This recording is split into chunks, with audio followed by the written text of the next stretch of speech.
Welcome back, everybody. This is part 3 of 3 for our Introduction to Behavioral Finance. And this is the section where we try to pull together what we've learned so far in the first 2 sections and put some application behind it. So we're going to go all the way back to our conversation around maximizing utility and rational thinking. And the way we're going to start this section off is through a segment of 3 games. Okay, I'm going to ask you, if you're watching this, you're going to be in group A. Okay. Now imagine that you have an anonymous partner sitting on the other side of the room, doesn't know who you are, and will not know who you are. And they are going to be called group B. So in this first game, we are giving you, group A, $10.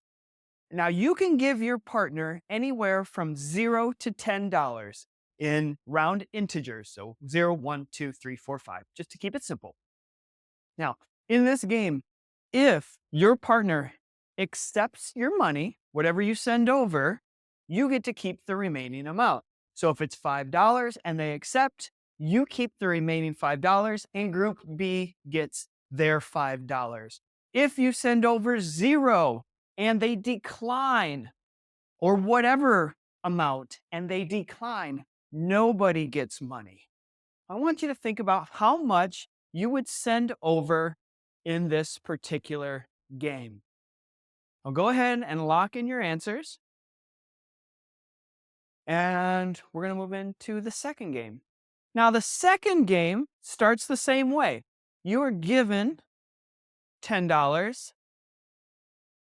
And in this case, your partner has no choice. They cannot decide, has no choice. They can't accept or decline. They just take what they're giving. Taking what you give them, how much would you send over? And now, in the third game, once again, you're given $10. And the amount that you send over triples. The amount that you send over triples.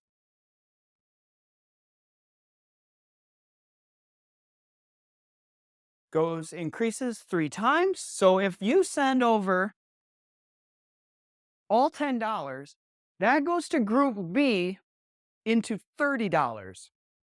And then group B gets to decide how much comes back. Group B gets to decide how much of that comes back. But the amount sent triples. And then group B decides.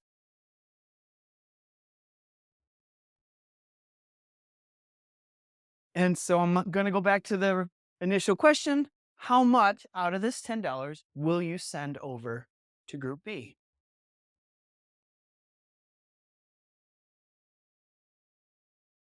And we've done this in many classroom settings in both US and in Germany. And so it's always interesting to see how this all plays out and to organize it. But usually what we'll see here in this first game, that if you send over on average, it's about, on average about $4. That's about the average. Now, anytime you send over $5 where it's equitable between them, we usually see that accepted. Very rarely does that get declined. However, if you are flirting with an inequitable amount, so 2, 3, 4, 1, that usually gets declined. So that usually gets declined, and anything less than 4 stands a significant risk of getting declined, and you keep nothing. In number 2, we see the average decrease, but the average goes from around 4 down to about 250 on average, 250 on average, where the partner has no choice. Here we're starting to see some of these individuals going, wait a minute, they have no choice. I am going to just keep what I have. And then hopefully we keep the anonymity between the two of us so they don't know who's being very selfish around this. But anyway, we see that lower and the partner has no choice. But then once we get done with that, we have this is called the trust game, where the amount sent over triples and group B decides how much.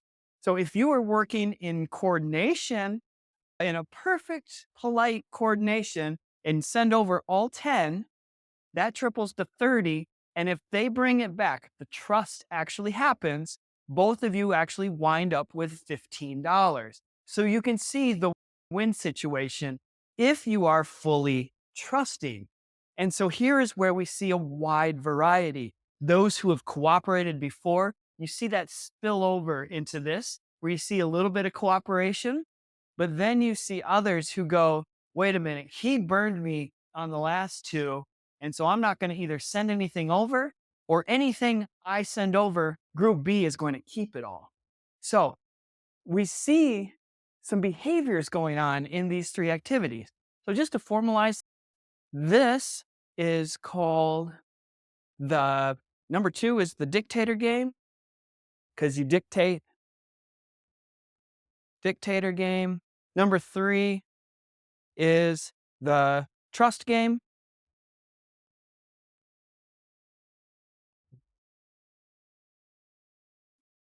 And then number 1 is this ultimatum game here.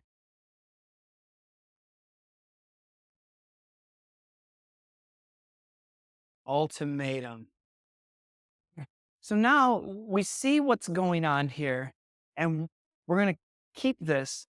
And when I come back, I want to talk about what we do that is fully selfish. So, what is the fully rational thing according to neoclassical economics? And then we're going to keep this in mind. What did we actually do in real life? So, we'll see you on the next video once I get this whiteboard clean. Thanks.